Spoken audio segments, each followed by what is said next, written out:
Oke, Assalamualaikum warahmatullahi wabarakatuh. Selamat pagi semua. Waalaikumsalam. Salam warahmatullahi wabarakatuh. Sejahtera untuk kita semua. Salam, Om Swastiastu, Namo Buddhaya, salam kebajikan. Salam sehat semua ya, karena salam itu yang sekarang mungkin selalu diucapkan.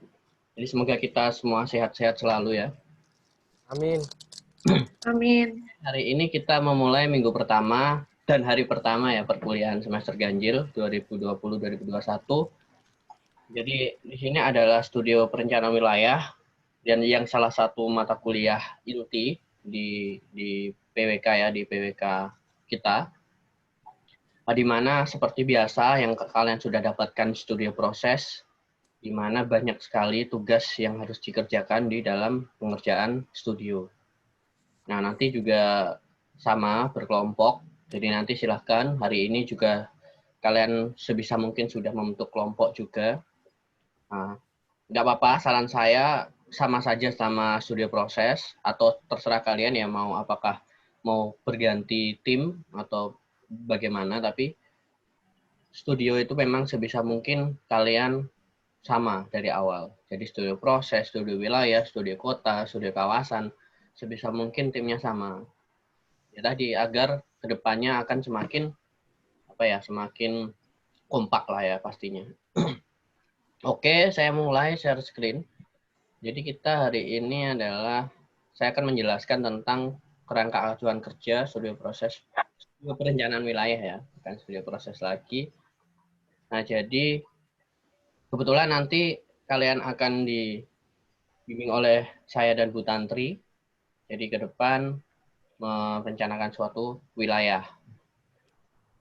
Nah, sebenarnya secara umum sama ya tentang itu. Jadi suatu mata kuliah yang memang menerapkanlah konsep metode perencanaan dengan menyusun konsep suatu wilayah. Nah, kegiatan perencanaan ini berfokus pada konsep rencana pola ruang, konsep struktur ruang, penetapan kawasan strategis, dan juga penyusunan rencana pemanfaatan ruang dan rencana program. Nah, jadi ada 5 goal besar yang harus kalian capai di dalam mata kuliah ini. Yang pertama adalah konsep rencana pola ruang seperti biasa, dan struktur ruang, kemudian kawasan strategis. Nah, di mana di sini yang menjadi salah satu perbedaan di studio. Nah, kebetulan untuk studio wilayah, salah satu perbedaan yang mendasar adalah adanya penetapan kawasan strategis yang nanti kalian akan lakukan.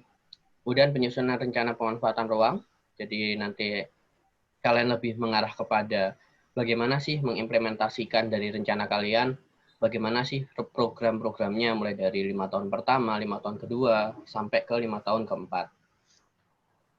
Di mana ada 2 opsi lokasi ya, karena mau nggak mau kalian tidak bakalan bisa survei untuk semester ini. Jadi istilahnya di sini ada 2 opsi lokasi karena kebetulan memang saya sedang mengerjakan di 2 lokasi. Yang satu adalah Lombok Timur, Kabupaten Lombok Timur, dan yang kedua adalah Kabupaten Kepulauan Tanimbar di Maluku.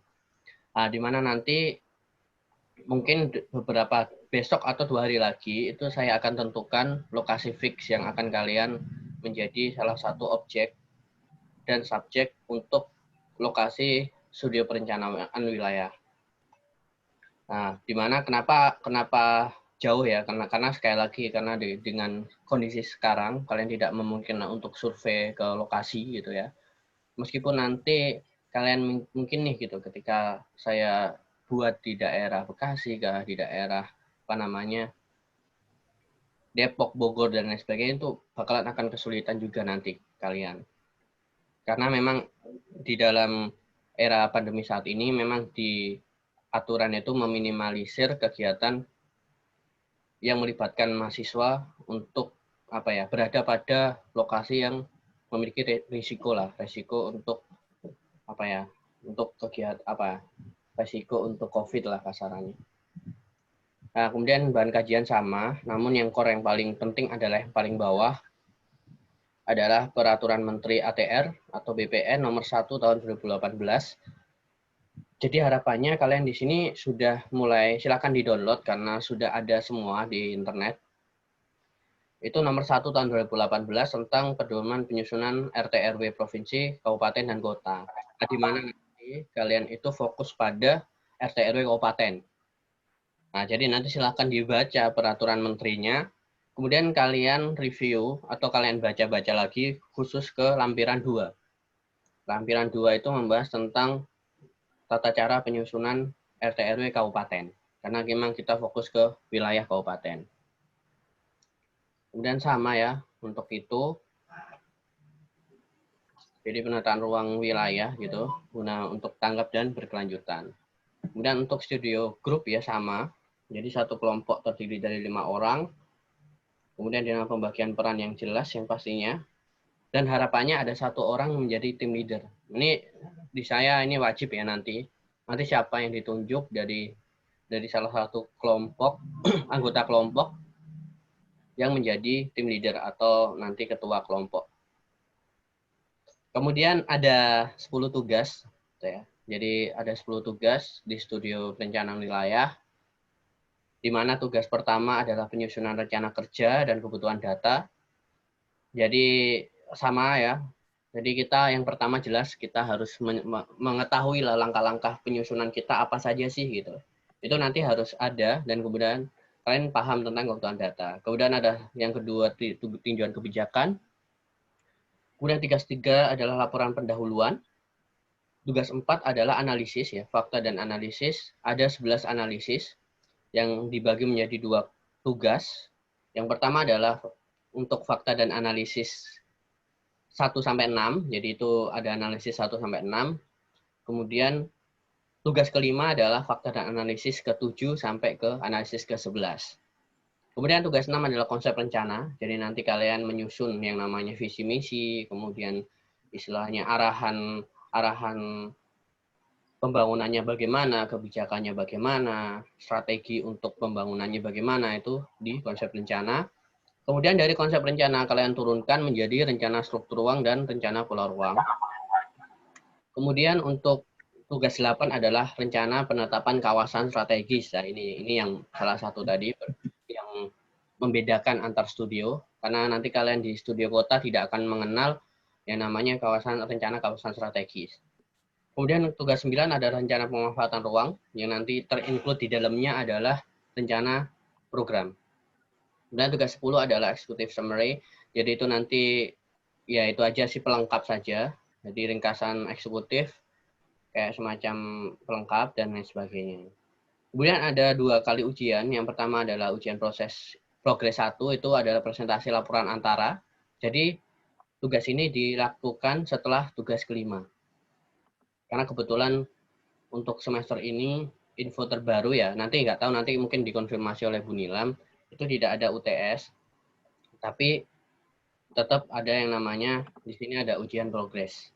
Jadi ya, itu adalah presentasi laporan antara. Laporan antara adalah laporan yang di dalamnya berisi hingga sampai fakta dan analisis. Berarti setelah tugas kelima dikumpulkan dan kalian siap presentasi, itu akan dilakukan ujian progres.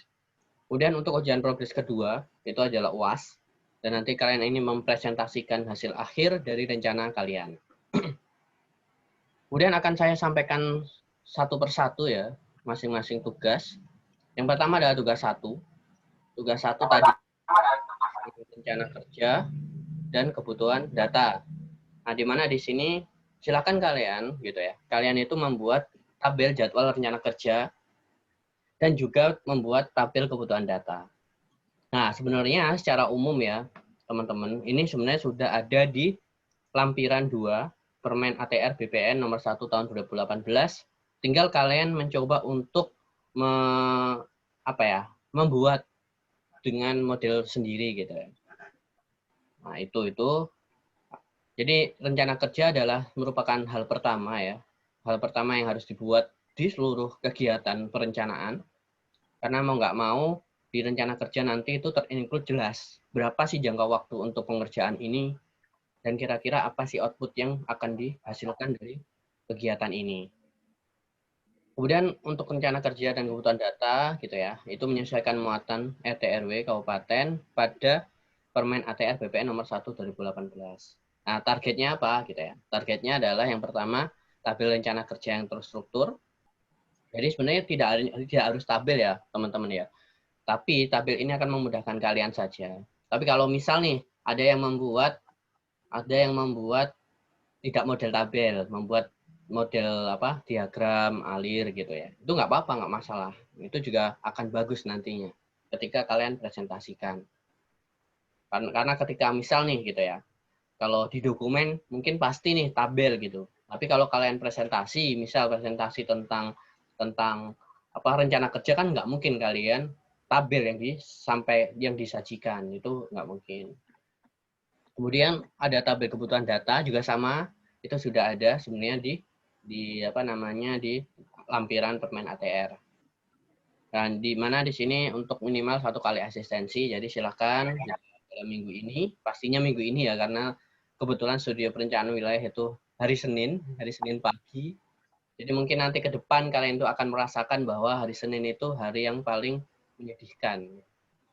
Kenapa? Karena kebetulan hari Senin kok ya ternyata pas studio lagi, paling pagi lagi ya itu juga kalian akan merasakan itu ke depan. Kemudian ini deadline-nya adalah minggu depan, teman-teman. Jadi pertemuan minggu kedua itu sudah kalian mengumpulkan tugas kelompok ya. Ini bukan individu. Jadi studio perencanaan wilayah semuanya bersifat berkelompok. Jadi nanti untuk penilaian individu nanti saat di presentasi. Untuk tugas 2 adalah tinjauan kebijakan atau review kebijakan. Jadi sama, mungkin studio proses kalian juga sudah sih ya, saya rasa sudah pernah yang melakukan review kebijakan. Nah, review kebijakan ini dilakukan untuk melihat nih dan meninjau keterkaitan antar rencana tata ruang yang memiliki dampak pada lokasi perencanaan. Misal nih ya, mungkin lokasi kita mungkin emang mengkerucut ke Kabupaten Lombok Timur ya. Nah, ke Lombok Timur, jadi mungkin nanti istilahnya kita akan mereview kebijakan nasional. Yang pertama jelas, kira-kira di kebijakan nasional itu kebijakan apa saja sih yang lokasinya itu akan mempengaruhi gitu pembangunan yang ada di Kabupaten Lombok Timur. Misal kebijakan dari Kementerian Kemenkoan ya, Kemenkoan Perekonomian, yang di mana di sana membahas tentang peningkatan kawasan ekonomi khusus gitu. Itu juga bisa kita review. Atau mungkin nih gitu, karena di Pulau Lombok kemarin kita tahu adanya bencana gempa bumi yang terus menerus gitu ya. Mungkin saja ada lagi tuh gitu ya, kebijakan tentang mitigasi bencana. Dari mana? Mungkin dari Kementerian PUPR kah, Kementerian ATR kah gitu. Itu nanti juga akan kalian review nanti. Jadi di situ benar-benar dapat nih gitu ya, terkait kebijakan-kebijakan yang mempengaruhi. Kemudian provinsi jelas, Provinsi Nusa Tenggara Barat. Nah, Provinsi Nusa Tenggara Barat juga apa saja sih kemungkinan besar ataukah ada pembangunan infrastruktur jalan tol yang akan menjadi dukungan besar untuk kemajuan Lombok Timur. Kemudian targetnya adalah yang pertama menginventarisasi kebijakan yang berkaitan dengan wilayah studi, kemudian membuat keterkaitan antar kebijakan, menyusun tanggapan terhadap kebijakan yang telah diperoleh, serta hasil berupa PDF ya pastinya, ukuran A4, setelah diasistensikan yang pastinya. Minimal asistensi 1 kali. Jadi harapannya nanti output ya, misal gini ya teman-teman. Sekali lagi, sebisa mungkin kalian ketika mengerjakan tugas itu ada 2 versi. Yang pertama adalah versi laporan. Berarti versi laporan yang mau nggak mau bisa deskriptif, bisa tabular gitu ya. Dan juga versi presentasi yang pastinya. Nah, nggak mungkin nanti ketika kalian presentasi, kalian full gitu, full text. Oh ini untuk kebijakan A, oh ini gitu. Nah, itu nanti bisa di model. Biasanya gitu ya, untuk review kebijakan paling mudah itu adalah menggunakan diagram diagram fishbone atau kepala ikan lah ya, kalau kalian pernah tahu gitu ya, di mana itu ada kepala ikan menjadi goal besar dari kesimpulan kebijakan. Kemudian untuk duri-durinya yang bercabang itu adalah di masing-masing kebijakan. Deadline-nya adalah minggu ketiga. Nah, jadi ketika kalian setelah mengumpulkan rencana kerja, kalian akan mengumpulkan review kebijakan. Oke, sampai sini sudah pusing atau belum? Masih tugas 2 ya. Kemudian tugas 3, ini laporan pendahuluan. Nah, laporan pendahuluan ini adalah laporan awal ya, laporan awal teman-teman yang merupakan materi teknis yang berisi mengenai informasi awal lokasi studi, tinjauan kebijakan gitu ya, serta tahapan perencanaan yang dilakukan. Nah, tadi kan udah kan ya. Yang pertama gambaran umum. Nah, ini nanti mungkin bisa gitu ya. Kita nyari-nyari gitu data tentang gambaran umum gitu karena saya rasa banyak juga nanti dan nanti akan coba saya support juga data tentang gambaran umum. Kemudian yang kedua adalah tinjauan kebijakan gitu ya. Tinjauan kebijakan yang terkait. Nah, kan kalian sudah nih gitu ya. Sudah buat di tugas 2. Berarti tinggal masukin aja. Jadi nggak perlu buat lagi gitu. Ini tugas 3. Kemudian isu kewilayahan lokasi studi ya ini isu ini ada bagaimana sih kalian melihat potensi masalah awal gitu ya. Ini awal, ini masih awal di Lombok Timur gitu. Apakah kira-kira gitu. Ini nanti kita tetap harus base-nya itu ya. Base-nya memaksimalkan data sekunder. Karena itu yang saya alami di dunia kerja. Saya alami di dunia kerja gitu ya. Jadi kebetulan memang di beberapa proyek saat ini semua data yang saya olah semuanya itu adalah sekunder. Benar-benar belum bisa untuk survei lapangan. Nah, mau nggak mau kita juga harus beradaptasi seperti ini gitu. Nah, makanya nanti ke depan mungkin memang dengan adanya kemajuan teknologi kalian nggak apa ya, kalian juga pasti tahu gitu ada kebijakan satu peta, kebijakan satu data gitu. Kemudian ada yang namanya big data, data science itu semuanya sudah mengarah ke sana dan syukurnya itu ya pemerintah itu sudah sadar bagaimana sih gitu. Bagaimana sih pentingnya data di dalam proses perencanaan gitu. Itu sudah akan mudah nanti ke depan. Kemudian yang keempat adalah rencana kerja dan tahapan perencanaan. Jadi sama ini sudah kalian lakukan di tugas 1. Jadi kalian tinggal masukin aja di tugas ketiga gitu ya. Kemudian asistensi sama minimal 1 kali. Ini dikumpulkan ke pertemuan minggu keempat. Nah, jadi setiap minggu kalian mengumpulkan tugas untuk laporan pendahuluan. Kemudian tugas keempat itu adalah analisis fakta dan analisa gitu ya. Yang pertama itu ada 6 analisis ya teman-teman ya. Yang pertama adalah analisis kebijakan spasial dan sektoral gitu. Itu lebih mengarah kepada kalian mereview ulang dan mereview lebih dalam lagi. Review kebijakan yang sudah ada. Yang sudah kalian bahas di tugas kedua. Namun bedanya apa? Bedanya di sini adalah penekanan pada aspek spasial. Dalam artian gini, oh kira-kira di mana? Sudah ngomong di mana gitu ya. Ketika kita bermain analisis sudah ngomong by name by address. Di mana sih lokasi misal nih ada kebijakan pembangunan jalan tol yang merupakan proyek strategis nasional yang ada di provinsi NTB gitu ya. Nah, dari situ kalian lebih cari lebih dalam lagi. Oh di mana sih trasenya gitu ya. Udah langsung by name by address. Kemudian berpengaruh nggak sih terhadap nanti ke depan pembangunan yang ada di Lombok Timur. Itu yang pertama. Yang kedua adalah analisis kedudukan dan peran kabupaten. Nah, ini beda. Kalau yang pertama adalah dari atas ke bawah, tapi yang kedua adalah dari bawah ke atas. Apa sih gitu ya? Lombok Timur ini memiliki kemampuan apa sih? Memiliki peran apa sih sebagai kabupaten di salah satu provinsi di NTB untuk memajukan atau untuk meningkatkan perekonomian yang ada di NTB maupun di Indonesia. Apa sih gitu ya? Kedudukannya sebagai apa sih? Apakah mungkin memiliki nilai pariwisata yang tinggi gitu? Itu bagaimana? Nanti itu yang nomor 2. Jadi nomor 1 itu dari makro ke mikro ya. Sedangkan nomor 2 itu dari mikro dulu, dari lokasi kita ke makro. Kemudian analisis fisik wilayah. Jadi ini lebih mengarah kepada analisis analisis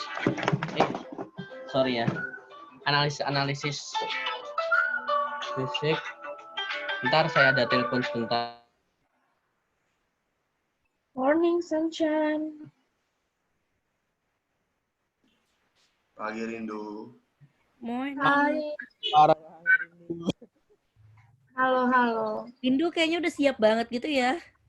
Siap paling lu, gue juga bangun tidur. Sama, gue juga. Lu sama-sama tapi udah pakai alis anjay. Nggak pakai alis, gue cuma pakai serum muka doang. Tadi si Tias izin Pak kalau saya pakai alis dulu, cukup gak waktunya? Tapi Lu sih cuma cuci muka doang lu, sumpah gak bohong. Nah, Aduh, Terus gue pakai serum doang. Sama pakai Billy sih, Si Willy. Willy sih nggak ada obat, kayak pagi-pagi udah ngajak chat aja. Gak fokus aku tuh ngedengerin Pak Dewa. Pak Dewa. Siapa nih Pak Gatot? Ini harus komen portal juga ya? Harus. Oh iya, portal. Ya kalau bapaknya, emang bapaknya udah buka? Udah, teman. Apa? Jebret gitu. Udah, Ah, cepet. saya lanjut ya. Oke, mohon maaf. Jadi tadi ada telepon penting. Ya pun Pak, jangan buru-buru gitu nelfonnya. Siapa tahu penting. Pak Gatot, pelan-pelan dong Pak. Oke, Otak saya masih ini Pak. siap. Jadi saya lanjutkan ya. Saya lanjutkan. Jadi tugas 4. Jadi tadi analisis fisik wilayah itu lebih mengarah kepada analisis fisik dasar, teman-teman. Jadi kalian menganalisis nih, gitu ya. Jenis tanahnya apa. Tapi kita nggak dalam ya. Maksudnya gini. Misal nih, aluvial. Apa sih aluvial itu? Kemudian bagaimana proses pembentukannya? Itu kita nggak ngomongin itu ya. Kita ya udah terima jadi. Kita terima jadi bahwa oh di sini nih gitu. Nah, kita cuma menganalisis bahwa oh aluvial nanti cocoknya untuk pertanian, cocoknya untuk industri gitu. Itu kita udah bermain ke sana ya. Jadi kalian tidak perlu untuk lebih memahami tentang bagaimana sih gitu ya. Istilahnya apa kondisi ataukah jenis secara dalam lah. Tapi kalian harus tahu saja sih untuk kebutuhannya apa. Nanti ada apa? Ada nah ini yang kalian lakukan di JIS 2 dulu ya, teman-teman ya. Kan pernah tuh di JIS 2 tugasnya analisis kemampuan lahan, ya kan? Nah, itu analisis yang digunakan pada nomor 3. Jadi kalian pernah kan tugas JIS 2 dulu analisis kemampuan lahan SKL gitu pakai overlay ya, pakai itu nanti untuk yang nomor 3. Kemudian untuk nomor 4 adalah analisis sosial kependudukan gitu ya, analisis sosial kependudukan. Ini ya sama seperti biasanya gitu aja sih gitu. Bagaimana sih kondisi penduduk di sini, kemudian proyeksi ke depan, secara tren bagaimana, secara target bagaimana gitu. Nah, kalau tren jelas kalian sudah mengenal kan yang namanya rumus geometri, eksponensial, kemudian ada rumus satu lagi linear dan lain sebagainya itu ya. Itu bisa salah satu atau pakai target. Nah, yang dimaksud target ini misal nih ya, kita pakai pendekatan perumahan. Nah, perumahan misal nih, oh tren perubahan penggunaan lahan yang ada di Lombok Timur gitu. Itu ternyata setiap 10 tahun itu menambah sebesar 100 hektar misal, 100 hektar lahan permukiman. Oh, berarti itu bisa dikonversikan ke penduduk. Atau ketika ada rencana industri, berarti ada yang namanya itu analisis target penduduk berdasarkan kebutuhan tenaga kerja. Itu bisa juga seperti itu. Kemudian nomor 5 adalah analisis ekonomi wilayah. Nah, jadi ini lebih ke makro ya teman-teman ya. Jadi nanti kalau kalian di studi kota, itu ada yang namanya ekonomi kota. Kalau di studi wilayah ada yang namanya ekonomi wilayah. Jadi nanti lebih mengarah kepada bagaimana sih peran gitu ya. Peran PDRB mungkin. PDRB di dalam proses pembangunan yang ada di Lombok Timur. Bagaimana sih supporting gitu ya. APBD, APBN dan lain sebagainya. Itu nanti akan terkait dengan analisis nomor 11, tapi nanti ya. Kemudian nomor analisis ke-6 adalah sebaran ketersediaan dan kebutuhan surplus. Nah, ini sama sepertinya. Jadi lebih mengarah kepada kalian mengidentifikasi kira-kira surplus yang ada di sana itu apakah sudah cukup ataukah masih kurang gitu ya. Kalau kurang itu berapa? Di mana? Itu bisa kita pakai pendekatan SNI. Kita bisa pakai pendekatan analisis literatur lah. Jadi nggak harus SNI ya. Kalau sama saya nggak terlalu saklek ke SNI. Sebisa mungkin kalau kita punya literatur yang lebih masuk akal gitu ya. Itu akan kita pakai. Misal nih sekarang gitu ya. Sekarang kalau SNI misal kebutuhan TPA gitu ya. Nah, kalau TPA kan kalau dari SNI mungkin memang benar gitu ya. Karena itu kondisi ideal, membutuhkan 5 TPA gitu. Padahal secara existing kita cuma butuh 1 TPA dengan luas yang mungkin lebih dari SNI. Itu seperti itu. Nanti pendekatan-pendekatan itu bisa kalian gunakan. Kemudian hasil akhirnya adalah PDF gitu ya, sama 4. Nah, di mana di sini adalah minimal 2 kali asistensi ya, teman-teman ya. Karena di analisis ini memang agak agak banyak. Jadi harapannya kalian akan aktif juga asistensi. Oke, deadline-nya pertemuan minggu ke-6. Nah, jadi ini kan diberikan minggu ke-4 nih gitu ya. Berarti ada 2 minggu ya, teman-teman, untuk mengerjakan analisa fakta dan tugas fakta dan analisis yang pertama. Itu 2 minggu deadline-nya. Jadi sudah panjang. Kemudian saya lanjut tugas ke-5. Nah, jadi ini sama melanjutkan tugas ke-4. Nah, di mana ada 5 analisis gitu. Yang pertama ada analisis land use dan penguasaan lahan. Nah, jadi nanti untuk yang pertama ya, berarti ini untuk yang ke-7, analisis ke-7, itu adalah analisis land use. Nah, misal nih gitu ya, oh apa saja sih penggunaan lahan sekarang existing yang ada di Lombok Timur? 5 tahun ke belakang itu bagaimana? Nah, itu nanti bisa ya, bisa teman-teman untuk kalian analisis tren perubahan. Misal nih, oh ternyata lahan kosong yang ada di Lombok Timur itu memang memiliki kecenderungan untuk terkonversi menjadi lahan permukiman sebesar 10% per tahun. Nah, itu bisa seperti itu. Nanti bisa outputnya bisa seperti itu. Kemudian ada penguasaan lahan. Nah, penguasaan lahan ini opsional ya, teman-teman ya, karena kita tahu di Indonesia itu sangat susah untuk mendapatkan apa ya, istilahnya penguasaan lahan. Istilahnya misal nih, ini hak milik kah, ini hak guna bangunan, ini hak guna usaha, itu agak susah. Padahal sebenarnya itu memang harus secara terbuka. Meskipun kita cuma butuh statusnya saja, kita nggak butuh ini punyanya siapa, ini punyanya siapa, kita nggak butuh. Yang kita butuhkan sebenarnya memang hanya untuk statusnya. Biar apa? Biar misal nih kita merencanakan suatu wilayah. Misal kita mau merencanakan RTH, nggak mungkin kita RTH di hak miliknya orang gitu. Kenapa gitu? Berarti kan kita membatasi ketika si punya itu untuk mengembangkan menjadi perdagangan jasa atau lain sebagainya. Makanya kita perlu yang namanya istilahnya data penguasaan lahan. Nah, nanti saya coba usahakan juga saya bantu untuk mendapatkan untuk penguasaan lahannya. Kemudian analisis selanjutnya adalah analisis sistem pusat-pusat permukiman. Nah, ini lebih mengarah kepada kalian menentukan kira-kira pusat-pusat pelayanan yang ada di Lombok Timur itu berada di mana saja sih gitu ya. Dan itu sebagai apa? Sebagai nasional kah? Sebagai skala provinsi kah? Atau skala kabupaten, itu nanti bisa didapatkan. Itu, jadi nanti itu lebih mengarah analisis analisis gravity ya, gravity model. Jadi nanti kalian bisa nanti juga pasti akan ada beberapa materi yang akan saya sampaikan. Kemudian analisis lingkungan hidup, nah ini mungkin yang suka lingkungan hidup, jadi lebih mengarah kepada bagaimana sih gitu ya, jasa ekosistem, kemudian bagaimana kondisi daya dukung lingkungan gitu, itu mendukung yang namanya pembangunan. Jangan sampai gitu ya, jangan sampai kita membangun suatu wilayah itu mengorbankan lingkungan yang terlalu besar. Nah, makanya ini penting di sini.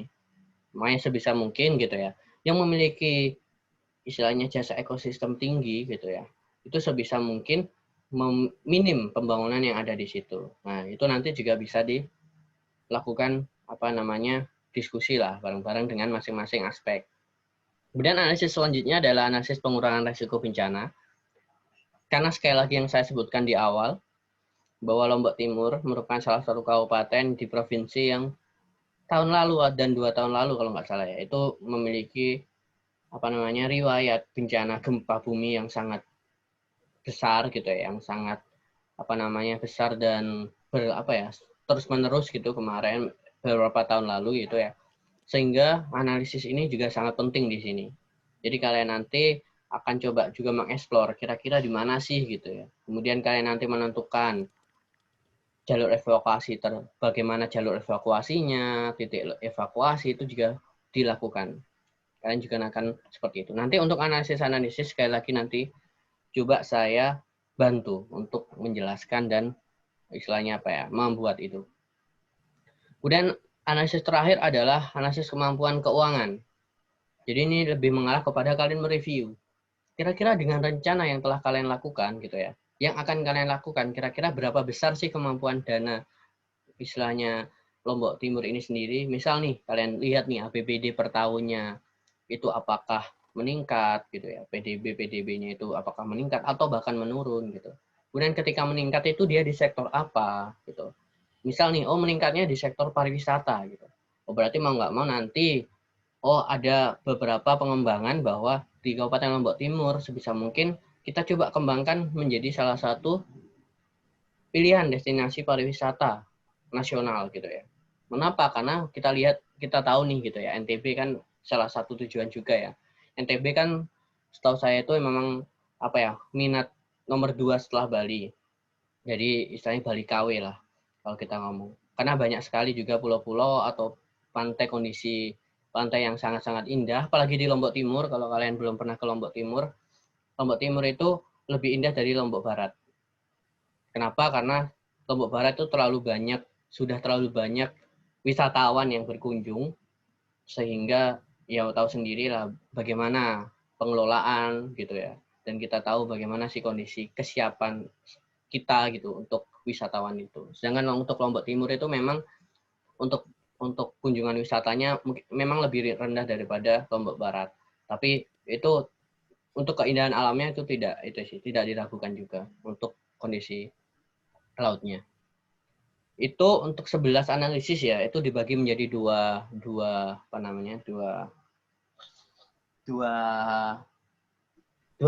tugas 4 dan tugas 5. Nah, namun ini adalah deadline-nya adalah minggu ke-7. Nah, jadi harapannya teman-teman, harapannya adalah kalian mengerjakan 6 analisis pertama dan 5 analisis kedua itu mungkin misal nih gitu ya.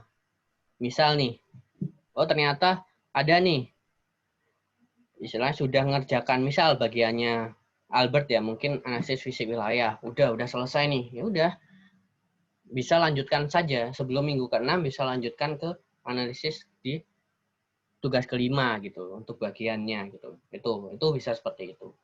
Nah, makanya teman-teman di sini ini ada 11 kebijakan, 11 analisis. Sedangkan mau nggak mau kan satu kelompok 5 orang. Nah, berarti di sini ada satu analisis yang mungkin menjadi apa istilahnya, ada yang 2 analisis di dalam satu pembagian mungkin menjadi 1 orang atau dikerjakan bareng-bareng satu analisisnya. Itu silakan didiskusikan yang pastinya dipimpin oleh ketua tim. Kemudian selanjutnya ini 2 kali asistensi ya. Ini untuk tugas 5 dan dikumpulkan minggu ke-7. Oke, lanjut ke tugas ke-6 adalah penyusunan konsep. Jadi ini lebih ke konsep rencana. Jadi konsep rencana adalah suatu konsep perencanaan yang meliputi tujuan, kebijakan, dan strategi penataan ruang. Tujuan, kebijakan, dan strategi penataan ruang wilayah merupakan terjemahan dari visi dan misi pengembangan wilayah kabupaten dalam pelaksanaan pembangunan untuk mencapai kondisi ideal tata ruang. Nah, jadi di sini kalian lebih mengarah bagaimana sih kalian menerjemahkan visi misi daerahnya yang diterjemahkan menjadi rencana tata ruang wilayah. Misal nih, di rencana pembangunan jangka panjang atau di visi misi dari gubernur atau visi misi bupati atau visi misi rencana pembangunan jangka menengah. Itu coba kalian juga nanti transformasikan menjadi targetnya adalah 1, tujuan penataan ruang, yang kedua adalah kebijakan, yang ketiga adalah strategi. Jadi ada 3 output ya di dalam tugas 6. Tujuan, kebijakan, dan strategi. Nah, ini nanti hasil dari konsep rencana akan menjadi dasar kalian. Dasar kalian untuk menyusun struktur ruang, dasar kalian untuk menyusun pola ruang, ya ini pola ruang, itu rencana struktur ruang dan rencana pola ruang.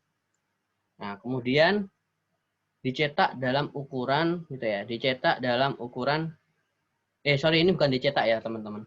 Jadi itu PDF saja, A4 dan peta A3. Nah, jadi untuk peta itu kan kalau analisis itu kan kalian bisa tuh ya yang namanya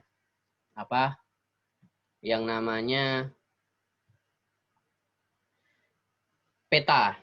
Itu juga sudah mulai peta. Jadi misal nih, tadi kan fisik wilayah, pasti mau nggak mau dia bermain peta kan. Nah, terus kemudian mungkin untuk land use, mau nggak mau kan bermain peta gitu ya. Oke, saya lanjutkan. Oke. Ini ya. Ini tugas ke-6. Pertemuan minggu ke-9. Jadi ini disampaikan pada minggu ini minggu ke-7 kalau nggak salah. Berarti untuk penyusunan konsep rencana adalah 2 minggu, teman-teman. 2 minggu. Terus kemudian tugas ke-7. Nah, ini tugas ke-7 adalah penyusunan rencananya. Rencana pola ruang dan rencana struktur ruang. Itu rencana struktur ruang yang berisikan rencana sistem dan jaringan. Ini sama ya, seperti yang teman-teman pernah lakukan. Misal gitu ya, rencana jaringan jalan, rencana jaringan listrik, rencana jaringan drainase, rencana jaringan persampahan, rencana jaringan utilitas lain lah yang memang dibutuhkan di sana. Dan pastinya di sini adalah adanya rencana jalur evakuasi. Kemudian juga pola ruang. Nah, pola ruang ini adalah rencana yang nanti lebih mengarah kepada zoning kawasan. Jadi ada dua sama ya teman-teman, ada kawasan lindung dan ada kawasan budidaya. Jadi ada kawasan lindung, ada kawasan budidaya. Beda nanti kalau kalian di studio kota ya teman-teman, kalian itu tidak mengenal kawasan, sudah langsung ngomong zona subzona. Tapi kalau di sini adalah masih ngomong kawasan. Target yang dikerjakan adalah konsep rencana struktur dan pola ruangnya, proyeksi kebutuhan infrastruktur, deskripsi penjelasan siap rencana jaringan, kemudian ada pembagian kawasan. Jadi ini lebih mengarah kepada bagaimana sih kalian merencanakan gitu ya. Misal nih kebutuhan yang ada di Lombok Timur itu kira-kira jaringan jalannya apa saja. Itu bisa gini, bisa given dari atas. Misal jalan tol kan mau nggak mau ya udah segitu trasenya. Kemudian jalan arteri ya mau nggak mau kan segitu juga trasenya kan. Jadi seperti itu. Kemudian gitu ya. Kemudian deadline-nya adalah minggu ke-11. Jadi artinya ini juga 2 minggu ya untuk penyusunan struktur ruang dan pola ruang. Nah, ini nanti istilahnya apa ya? Istilahnya bisa lah teman-teman nanti. Ini minimal 2 kali asistensi. Jadi minimal, jadi kalau kalian mau asistensi 10 kali silakan. Mau asistensi istilahnya 8 kali, 5 kali silakan ya. Karena minimal 2 kali. Oke. Core-nya di sini juga di struktur ruang dan pola ruang. Jadi di sini nanti yang akan menjadi perda, peraturan daerah, yang akan menjadi lampiran perda juga rencana struktur dan pola. Jadi di sini nanti akan kalian eksplor lebih dalam di sini. Kemudian tugas ke-8 adalah penetapan rencana kawasan strategis. Nah, kawasan strategis ini gitu ya, merupakan bagian wilayah kabupaten yang penataan ruangnya diprioritaskan. Ya, di sini ya di garis bawah ya, teman-teman. Merupakan bagian wilayah kabupaten yang penataan ruangnya diprioritaskan. Karena mempunyai pengaruh sangat penting dalam lingkup wilayah kabupaten. Di bidang ekonomi, di bidang sosial, di bidang budaya, sumber daya alam, dan teknologi tinggi gitu ya. Atau lingkungan hidup. Itu nanti ada banyak pilihan. Jadi tidak harus memenuhi semuanya. Misal nih kawasan strategis A gitu ya. Ternyata dia mendukung pertumbuhan ekonomi besar gitu. Misal di sana ada kompleks kawasan industri yang sangat besar gitu. Atau dari segi sumber daya alam. Misal dia menjadi kawasan strategis pariwisata. Kawasan strategis agropolitan, kawasan strategis minapolitan gitu ya. Kawasan strategis mungkin aeropolis ataupun lain sebagainya. Itu nanti ke depan bisa kalian tentukan di sini. Di mana ini adalah mencari ya, kalian sendiri mencari kira-kira daerah mana sih yang paling harus kita prioritaskan. Dan di situ adalah yang harus kita lakukan. Targetnya adalah delineasi kawasan strategis. Jadi kalian delineasi. Untuk drainasi teman-teman itu indikatif ya, maksudnya dia tidak harus sama dengan batas administrasi gitu. Misal nih, cuma kalian bulat gitu ya, bulat doang. Itu bisa seperti itu. Ya, misal nih ada kawasan strategis, terus kalian cuma di sini set bulat gitu ya. Ini kawasan strategis A itu tentang pertumbuhan ekonomi, kemudian di sini itu kawasan strategis B gitu. Nah, itu nanti untuk penjelasan lokasinya itu bisa di deskriptif. Jadi seperti itu untuk rencana kawasan strategis. Kemudian selanjutnya adalah tugas ke-9. Adalah penyusunan rencana pemanfaatan ruang. Yang isinya adalah ini merupakan arahan pembangunan atau pengembangan wilayah untuk mewujudkan. Nah, ini kan tadi kalian sudah tuh ya merencanakan struktur ruang dan sudah merencanakan pola ruang. Nah, di sini adalah kalian bagaimana sih cara mewujudkan rencana yang telah kalian buat, itu ada di rencana pemanfaatan ruang. Nah, di mana di sini itu kalian lebih mengarah kepada penyusunan dan pelaksanaan program pembangunan dan serta pembiayaan dalam indikasi programnya Misal nih 5 tahun pertama implementasi kawasan pariwisata mungkin di kecamatan A Itu kira-kira tahun keberapa? Misal nih 5 tahun pertama. Dananya dari mana? Besarannya berapa? Nah, itu udah bermain di sini ya, teman-teman. Jadi misal nih banyaknya proyek yang akan ada ke depan itu ya berdasarkan di sini. Misal nih kalau kalian sebagai planner mau nggak mau ya, misal nih, oh banyak nih proyek yang ada di sini, mau nggak mau ya kalian harus kembangkan gitu ya. Misal nih ke depan, oh ada proyek A, itu ditentukannya di sini teman-teman. Kapan gitu ya, biayanya dari mana, jumlah biayanya indikatifnya berapa, itu di sini. Nah nanti outputnya ada tabel indikasi program, yang itu tabelnya sudah lengkap gitu ya. Nanti ada contohnya teman-teman, nanti silakan teman-teman mendownload Permen ATR nomor 1 tahun 2018. Silakan kalian baca permennya dan juga baca lampiran 2-nya. Oke ya, lampiran 2. Oke, kemudian minimal 2 kali asistensi dikumpulkan ke minggu 15. Nah, jadi ini 2 minggu juga. Tugas terakhir adalah executive summary, jadi ringkasan eksekutif. Jadi sama seperti itu teman-teman ya. Coba kalian ini nanti ke depan aja. Jadi ini hanya merangkum mungkin jadi cuma 20 halaman, 25 halaman gitu ya. Kan mungkin laporan kalian bisa jadi itu 200 halaman, 150 halaman, itu bisa jadi. Toh kok syukurnya ya, kalian nggak mungkin nggak ngeprint gitu. Karena pasti itu semuanya soft file. Kalau saya dulu pasti ngeprint ya. 200 halaman, 300 halaman, nah ongkos lagi. Tapi kebetulan memang karena ada pandemi, jadi kita semuanya benar-benar nggak ada yang di print. Nah ini pertemuan terakhir, jadi ini itu bisa setelah UAS gitu ya teman-teman. Untuk ringkasan eksekutif bisa dikumpulkan setelah UAS, bisa saat UAS. Jadi terserah kalian selesainya kapan, dan itu bisa lah ya. Minimal 2 kali asistensi.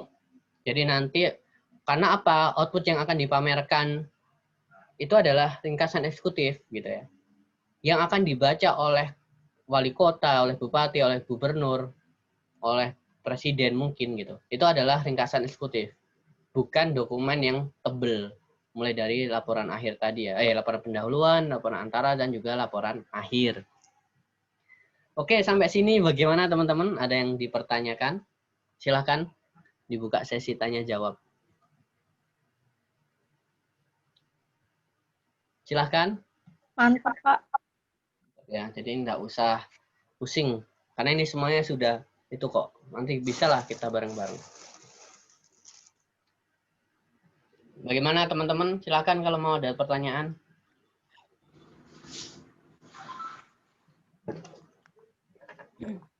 Pak, Mm-mm.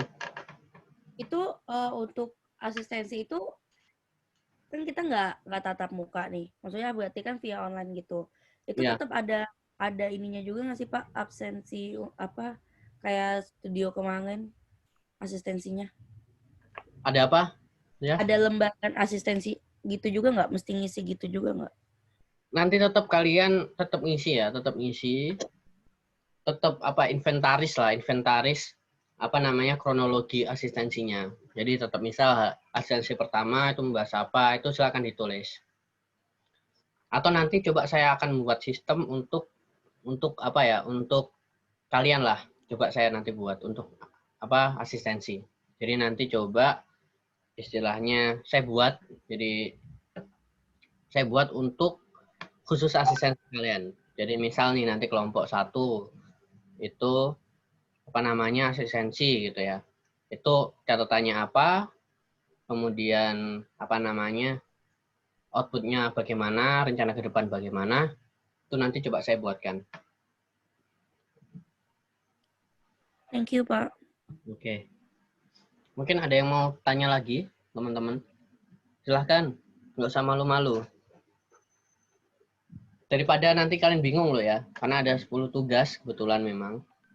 Terus selesainya ini kapan, Pak? Selesainya sampai akhir, jadi sampai ke minggu terakhir, minggu 15 itu. Setelah UAS. Nih tugasnya ada 10.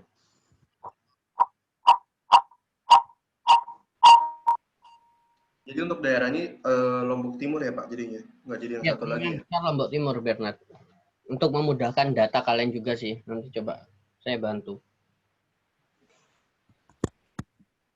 Ini nanti dimasukin di portal nggak Pak untuk yang ini? Iya, pasti. Tapi kebetulan saya ngupload dari jam 1 pagi tadi, kemudian jam 6 pagi, jam 7 pagi portalnya belum bisa ya. Saya upload material. Coba nanti saya bilang IT.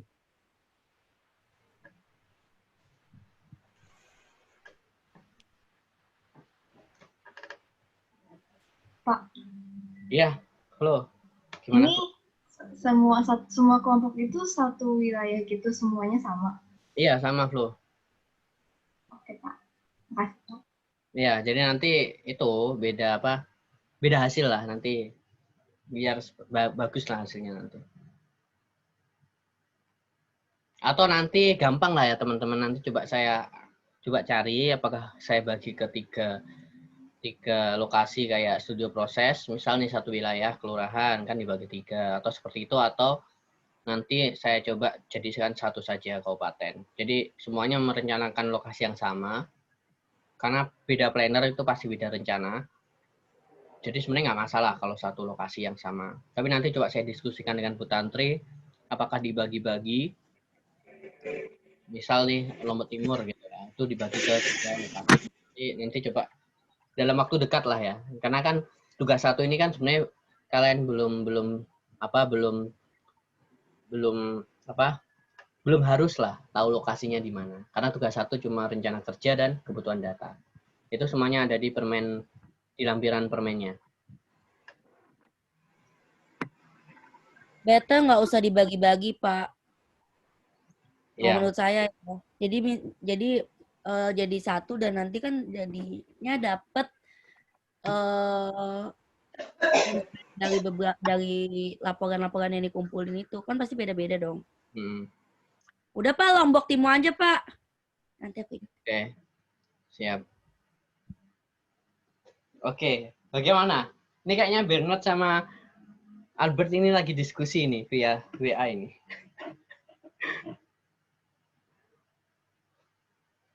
Ke-mute, Bernard. Enggak di WA Pak, di private chat Pak. Oke. Lagi berenang dia Pak. Ada pertanyaan lagi teman-teman?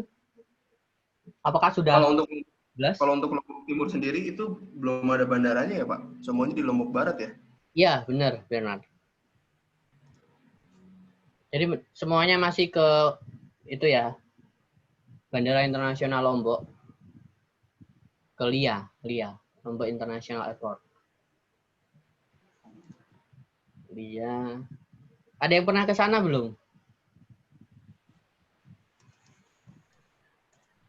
nggak sanggup biayanya, Pak. Walah, banyak promo, Bernard. Di Travelia biasanya saya nyari promo. Kak, nanti kalau seandainya misal nih gitu, ini misal ternyata saya harus berangkat ke sana gitu ya. Nah, mungkin nanti akan ada satu perwakilan dari kelompok sih, nggak mungkin semuanya diajak. Jadi pasti Semuanya satu, Pak. mungkin satu Itu aja, perwakilan. Pak, kalian. Saya bakal aja, rajin, Pak, Pak. sekalian. Saya bakal rajin, Pak, di studio, Pak. Tenang saja Semuanya saya. aja Pak sekalian. Saya yakin, Pak. Bapak Kalau yang Pak bayarin. ajak saya, pasti rajin. Bapak yang Saya bayarin ya, asisten Pak. setiap hari, Pak. Ya, nanti saya bayarin, tapi satu perwakilan satu, bukan itu. Ntar kamu Satu sama aku perwakilan, aja, Pak. Rindu. Satu perwakilan satu batch, Pak, satu batch. Enggak, satu kelompok. Oh, satu Sama aku kelompok aja. satu, Pak. Iya, satu kelompok Saya satu. sendiri boleh, Pak. Wih, sabi nih. Nggak apa-apa. Saya kalau bisa saya Pak sendiri. planning di Kalau sana ikut. Pak. Hmm, Sekalian gitu. ya. Kapan, Khusus Pak? orang Jakarta doang, Pak. Ya nanti lihat dulu aja kalau jadi ke sana. Soalnya kan kita rapatnya sejauh ini masih pakai Zoom soalnya. Biasanya kan kalau Ya, paparan gitu kan pasti ke dinas, pasti ke lokasi gitu. Nah, beberapa kali ini kita pakai Zoom, via Zoom. Jadi semoga saja sih berangkat. Saya juga pengen berangkat nih. Apalagi saya Pak. Tapi kayak Lombok Timur udah lumayan rame deh, Pak, di bagian itunya, Pak. Yang bagian bawahnya. Kan ada Pantai Pink itu. Iya, udah Papa mulai. saya pernah tinggal di Lombok, Pak. Mantap. Nanti itu aja, jadikan responden. Ini ngajak saya.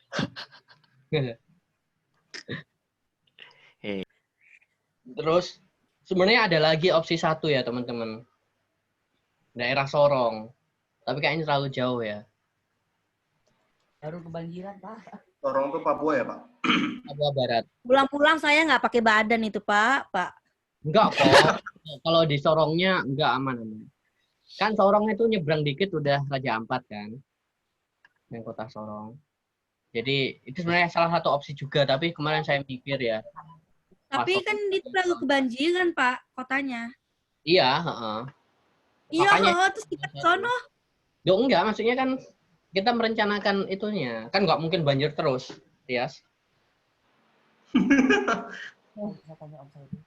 Saya lagi ngerjakan itu di Sorongnya. Master plan apa namanya? Master plan sepadan sungai sama persampahan. Nah, kalau sepadan sungai itu salah satunya untuk itu sih untuk apa mengurangi banjir tadi. Lebih kecil di Sorong kayaknya, Pak, daripada Lombok. Iyalah. Sorong kecil banget kotanya. Beda sama Kabupaten Sorong. Kalau Kabupaten Sorong dia besar. Kalau kota Sorongnya kecil.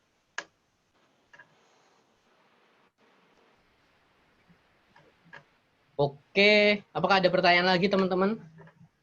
Coba dipahami lagi satu-satu kalau ada yang dipertanyakan. Karena minggu depan kalian sudah pengumpulan tugas 1, yaitu penyusunan rencana kerja dan kebutuhan data. Misal nih ya, coba saya buka dulu. Coba ya, saya buka lampirannya. Lampiran. Pak, ini jadi kelompoknya pakai yang studio proses ya? Saran saya, tapi nggak harus. Tapi saran saya sama aja sih. Biar Nah, tapi emang beta gitu sih Pak. Kan kita udah ada bondingnya nih pas awal kan. ya, kalian semakin kompak lah. Ya, Alif. Alif mana Alif? Karena udah kompak kan ya, pastilah. Ini lampiran 2 ya. William, teman-teman. Ini kamu lampiran ngapain? 2 permennya. Alif udah bangun belum?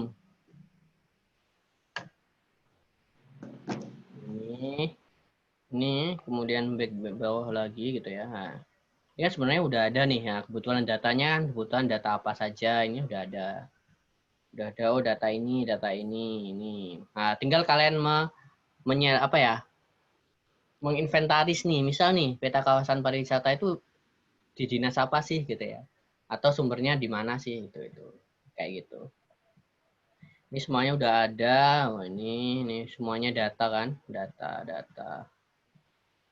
Ini analisisnya kan tadi. Nah, ini banyak sebenarnya udah dijelaskan. Kemudian ini adalah itu ya teman-teman. Ini mungkin itu lebih ke ini bisa kalian terjemahkan menjadi rencana kerja. Misal nih, minggu pertama gitu ya. Minggu pertama atau minggu kedua. Itu kan sebenarnya bisa kalian adopsi juga dari mana? Dari tugas tadi kan ada 10 tugas kan, 9 tugas utama. 10-nya kan cuma ringkasan.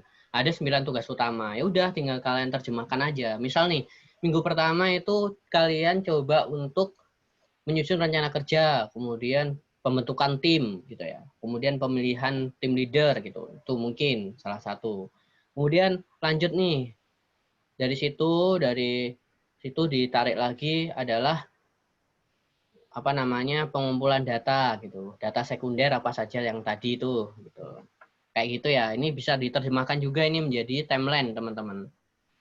Ini kan sudah ada semua. Nah, jadi kalian kira-kira itu aja sesuaikan gitu ya timeline ini, rencana apa namanya diagram alur ini dengan tugas kalian tadi. Bisa dari sini.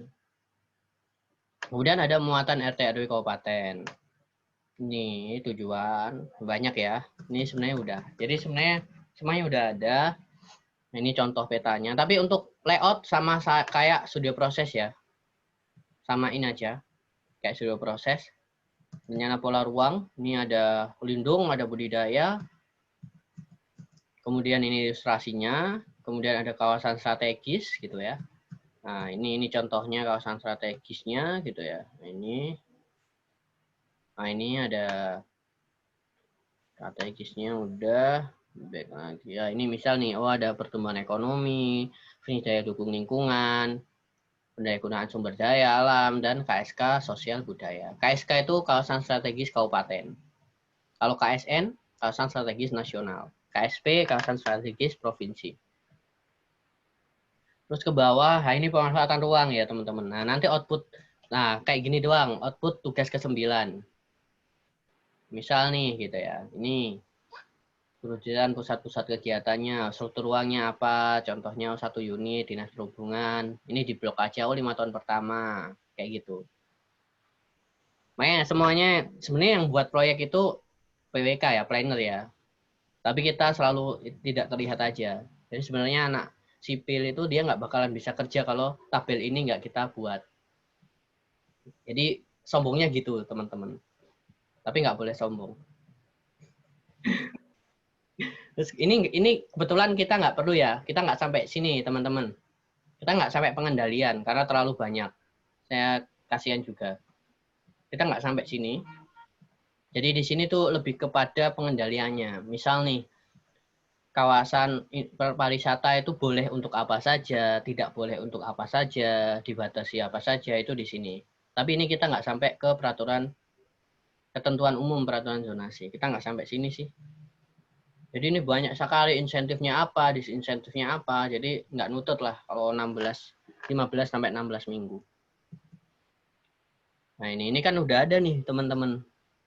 Nah ini kan penyajian data, album petanya kan. Oh berarti petanya itu ini aja yang dibutuhkan gitu ya.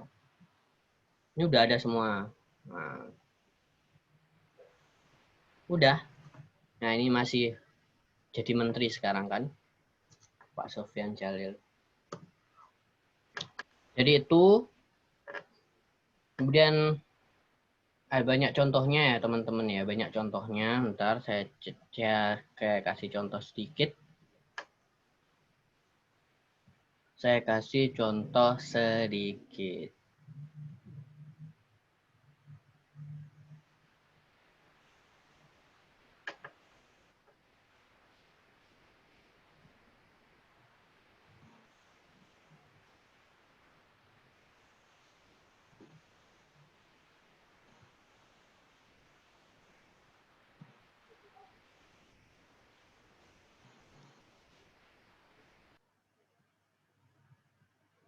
Nah ini contoh PPT yang sudah ada ya teman-teman. Ini gambaran aja sekilas. Saya coba stop screen dulu. Ini yang Tanimbar teman-teman ya. Ini yang Tanimbar di salah satu kabupaten di Maluku. Ini gambaran aja. Kalau kalian nanti sebisa mungkin menyajikannya juga bisa seperti ini.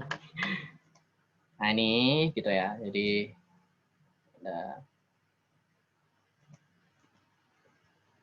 ini ya terkait latar belakang penyusunannya Kepulauan Tanimbar. Kemudian ini kebijakan-kebijakan yang perlu diacu.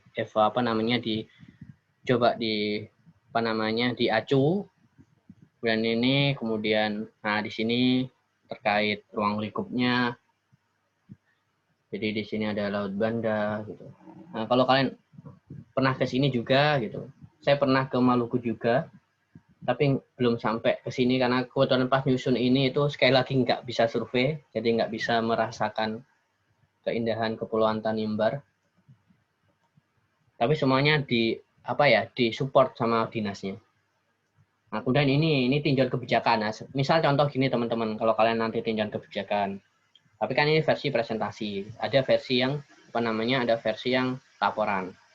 Misal nih, ada pengembangan dari RT RW nasional. Itu pengembangan baru PKSN gitu ya, Pusat Kegiatan Strategis Nasional sama iki. Kemudian ada pelabuhan, ada misalnya pembangkit tenaga listrik. Kemudian dari sini juga ada dari rencana tata ruang Kepulauan Maluku. Kemudian ada ini sebagai apa gitu ya.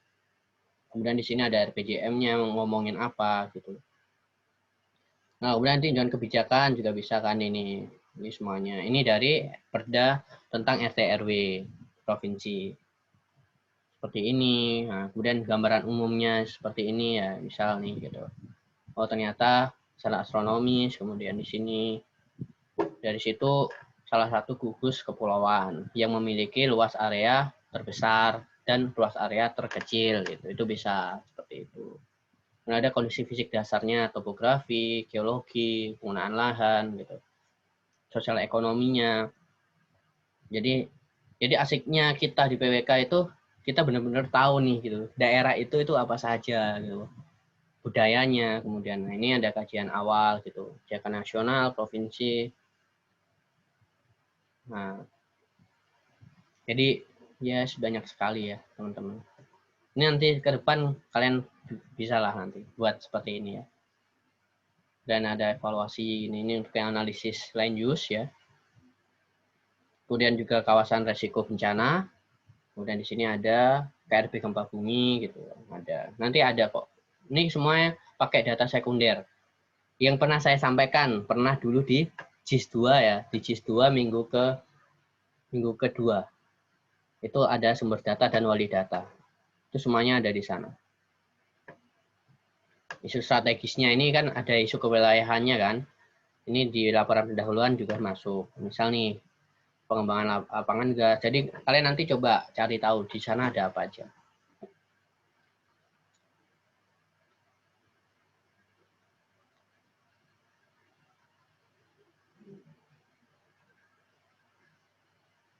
Jadi ini salah satu contoh di Tanimbar ya.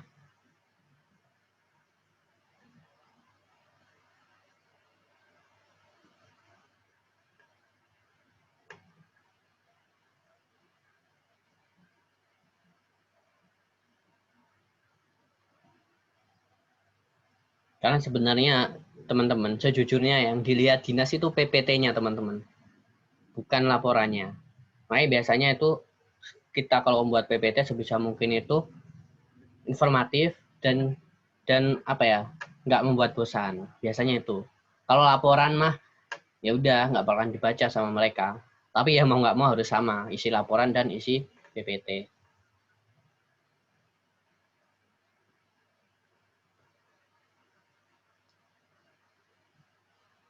Nah, isu pembangunan berkelanjutan juga kalau ada yang suka KLHS gitu.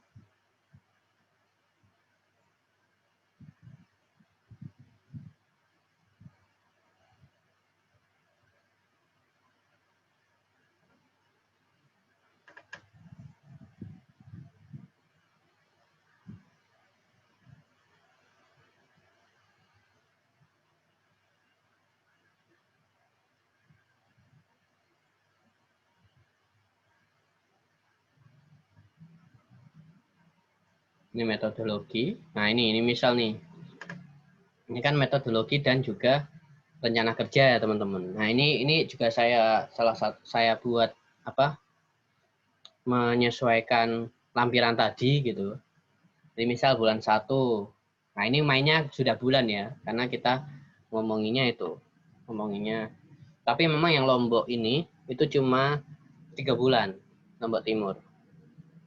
Karena ini ada KLHS dan kondisi petanya itu masih 0, Tanimbar, makanya dia agak sedikit lama. Nah ini bulan ke-5, 6 gitu ya. Ini juga salah satunya. Nah ini diagram alirnya. Ini untuk penyusunan petanya aja. Nah ini bulan 1, ini timeline. Timeline bisa dibuat seperti ini juga teman-teman, rencana kerja. Ini bulan 1, 2, 3, 4 gitu ya. Ini untuk penyusunan peta aja. Jadi pasti paralel semuanya. Kemudian ini KLHS. KLHS itu kajian lingkungan hidup strategis. Ini bulan 1, hanya 2 bulan kalau KLHS ya. 5 sampai 6. Tapi kondisinya ini ketika RTRW sudah selesai ya, teman-teman. Tapi secara umum KLHS itu sebenarnya menyesuaikan RTRW aja. Karena RTRW di sini akan dipakai ya, KLHS ini akan dipakai di RTRW. Akan dipakai di sini. Di sini akan menjadi muatan laporan di RTRW. Ini nggak perlu ya. Ini rencana kerja yang berupa tabel. Tadi diagram alir, ini yang berupa tabel. Jadi tahu tuh ya bulan pertama apa, bulan kedua apa, bulan ketiga apa. Ini kemudian ini juga lanjutannya menyusun konsep dan rencana, penyusunan materi teknis RTRW gitu ya. Ini kita penyusunan. Kita nggak bahas tentang KLHS dan tentang Raperda ya. Berarti kita mentok pada C. Pada C dan juga tidak perlu KUPZ. Nah, KUPZ C tapi non KUPZ. Jadi ketentuan umum peraturan zonasi kita tidak perlu untuk KUPZ. Nah, biasanya gini ya, KLHS itu kenapa enggak gitu? Karena KLHS ini udah ranahnya teknik lingkungan. Udah ranahnya bukan planologi lagi ya kalau KLHS. Jadi KLHS itu dokumen paralel yang dia disusun oleh ahli lingkungan. Yang dia sebagai pelengkap dokumen tata ruang. Makanya kenapa sih gitu ya? Tata ruang itu KLHS ini harus kuat. Misal nih, kalau lingkungan ngomong, ini nggak bisa dibangun industri. Ya udah mau nggak mau kita sebagai penyusun, karena kita bukan ahli lingkungan, kita harus menyesuaikan juga. Oh iya sih. Atau bisa dinego dengan ahli lingkungan. Oh, bagaimana kalau seandainya boleh, tapi mungkin hanya 30% atau 40% untuk pembangunannya. Itu silakan. Tapi secara umum, untuk KLHS ini adalah udah ranahnya teknik lingkungan ya. Ini bukan ranahnya PWK lagi. Nah, ini untuk rencana kerja terkait laporan aja, pelaporan. Nah, ini kebutuhan data teman-teman gitu. Ini kebutuhan data. Ini salah satu contohnya ya, ini kebutuhan data. Ini sebenarnya sudah mengacu pada tadi ya, pada lampiran permen. Jadi kebutuhan datanya apa, bentuk datanya apa, tahunnya berapa gitu ya. Cara perolehan data dan juga bisa di checklist gitu. Checklist ini fungsinya adalah ya tadi mengetahui ini sudah ada apa belum dokumennya, ini sudah ada apa belum. Jadi seperti itu. Nah, ini kebutuhan data khusus untuk BPBD, kebencanaan. Ini untuk pengelolaan pajak dan retribusi. Jadi karena kita nanti kan juga butuh yang namanya tadi kemampuan keuangan. Kemudian ada dari Balitbank atau Bapeda, sama aja. Udah ada Dinas Perumahan Permukiman. Jadi banyak sekali ya.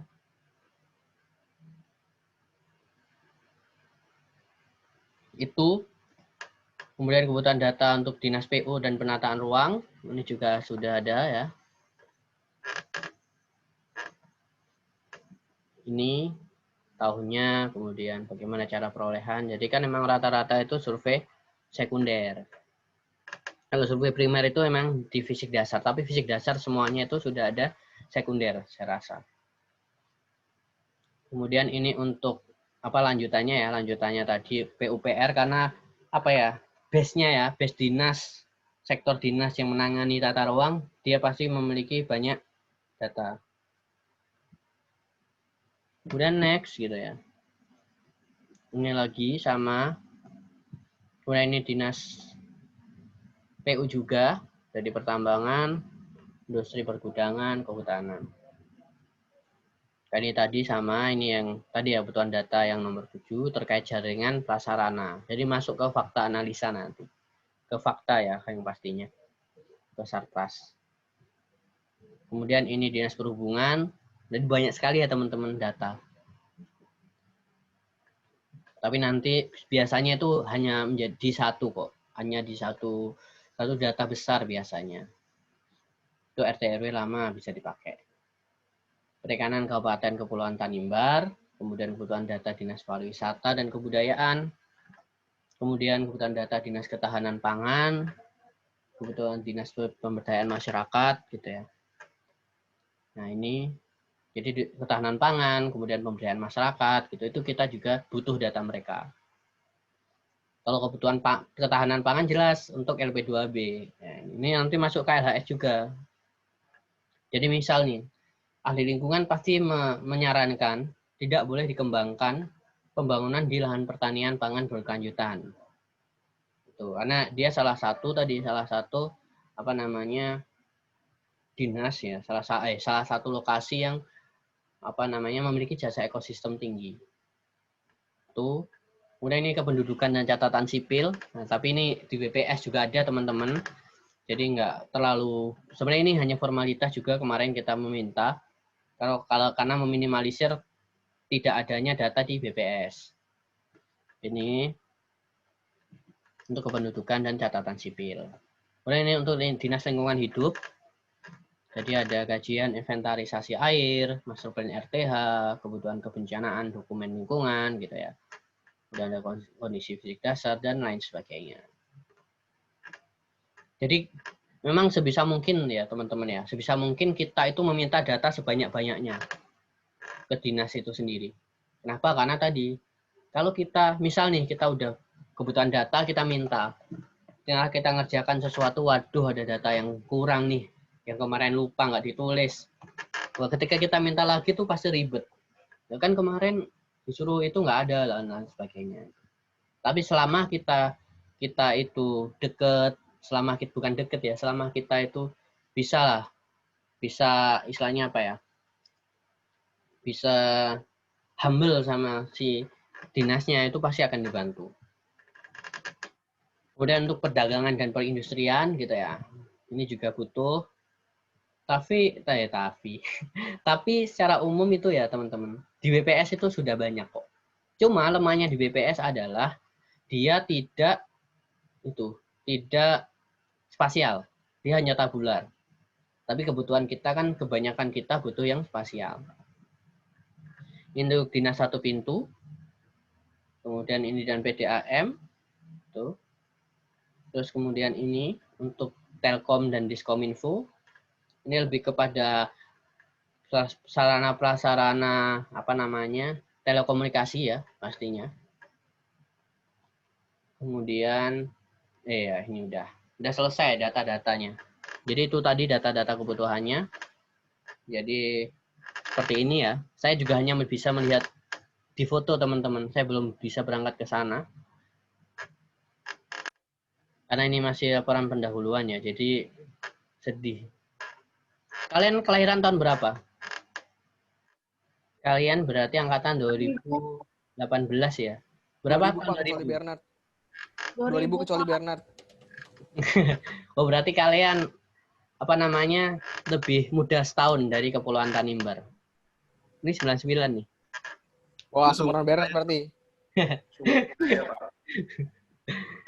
Jadi itu contohnya teman-teman untuk kebutuhan data ya. Saya rasa sudah ada gambaran untuk kebutuhan datanya dan juga sudah ada apa namanya gambaran tentang timeline rencana kerjanya. Jadi harapannya Bisa kalian lakukan ya, ini rencana kerja secara tabularnya. Saya harap bisa lah nanti. Oke, apakah ada pertanyaan teman-teman sebelum kita akhiri dan kalian mulai untuk mendiskusikan kelompok untuk membahas tugas 1? Silakan kalau seandainya ada pertanyaan.